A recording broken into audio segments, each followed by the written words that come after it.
nouvel épisode du Eagle Programming. On est content de vous retrouver aujourd'hui et on démarre sans plus tarder sur l'échauffement. Let's go. Allez, on va démarrer avec 4 tours. Vous allez avoir 12 deadlifts, donc barre à vide, kettlebell ou dumbbell, d'accord. Barre mi-tibia, je fixe mon dos, je fixe ma posture, je suis fort dans cette position, mon dos est bien droit, bien verrouillé. Je pousse dans le sol, je serre bien les fessiers en gardant la barre proche du corps.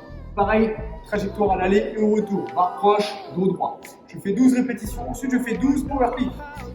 Même position de départ, j'efface le genou, sauf que là je vais accélérer, pousser dans mes fessiers et dans mes hanches pour emmener la barre sur mes épaules. J'atterris en flexion, les fesses plus hautes que les genoux. 12 répétitions là-dessus. Ensuite, on enchaîne au sol sur 12 push-ups. D'accord, bras tendus, jambes tendues, fessiers serrés. Poitrine au sol, bras tendus sur pied ou sur genou. Tac. Une fois qu'on a fait ça, on s'allonge. Et on enchaîne sur 12 passages en swing. Pieds serrés, jambes tendues, bras tendus devant. Je décolle les mains du sol, je viens toucher mes fessiers. Avec mon petit doigt, je prends mon temps et je ramène tout doucement. Ça fait un aller-retour, j'en fais 12. D'accord, donc 4 tours. Sur les deadlifts, on travaille tranquille.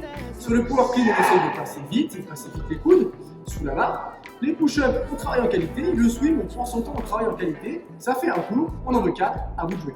On enchaîne sur la mobilité, on va faire 6 passages en Jefferson curl pour commencer, libérer un peu l'arrière.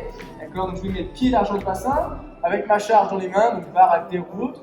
Je vais partir très grand. Je vais ensuite enrouler la tête, enrouler les épaules, garder les jambes tendues, enrouler le bas du dos, tranquillement, garder la barre proche, aller le plus bas possible et bloquer 6 secondes en bas. Donc je bloque 6 secondes de position, au bout de 6 secondes, je vais remonter doucement, comme je suis descendu,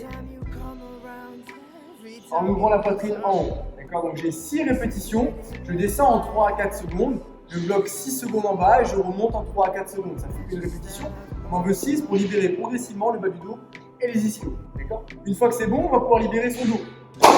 On va donc se placer sur le bas du dos, se mettre en position de la boule, d'accord, et rouler sur mon bas du dos, tranquillement, me relâcher, respirer, d'accord, laisser craquer mon bas du dos, vraiment tranquillement, ok.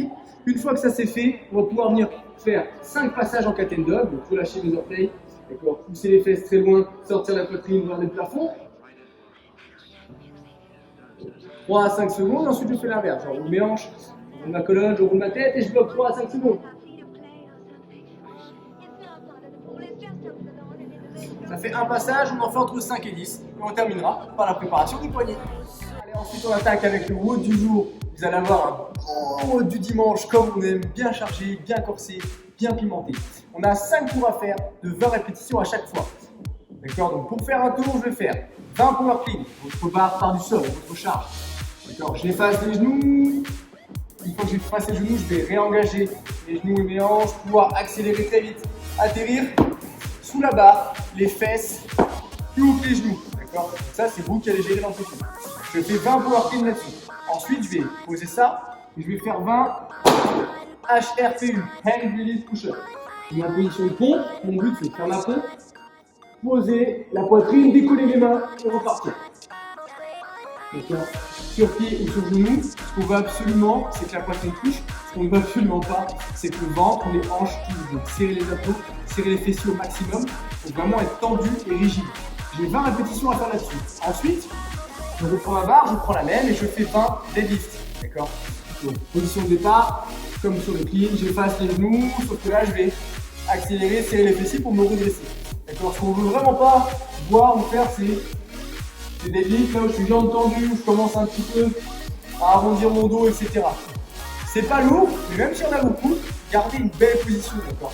Habituez-vous à travailler des longues séries, pas trop lourdes, mais sur la belle position.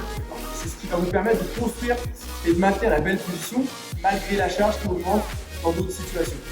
D'accord, donc 20 deadlifts là-dessus, et on termine sur 20 arch up. Donc ça c'est quoi?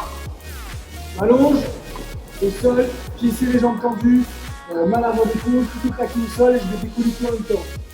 Je bloque une seconde. 1, 2, 3, etc. 20 répétitions pour vraiment travailler. Bas du dos, fessiers, d'accord. 20 répétitions là-dessus. Ça fait un tour, il y en a 5 à faire le plus rapidement possible. À vous de jouer. Voilà pour ce petit mode pour finir la semaine.